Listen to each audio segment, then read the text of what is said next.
Hello Facebook friends and family, Alex Carrasco here at INFINITI of Tucson. And today I'm just going to take a few seconds of your time to explain the difference between a certified pre-owned vehicle and a non-certified pre-owned vehicle. So to the naked eye, both of these vehicles look identical. They are both F37s, but I'm going to tell you why it is better to go with a certified pre-owned vehicle.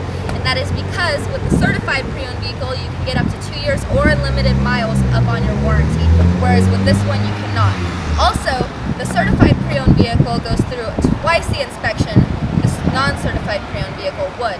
As well, all of the first year's basic maintenance is included on this vehicle, whereas again, on the non-certified pre-owned vehicle, it is not.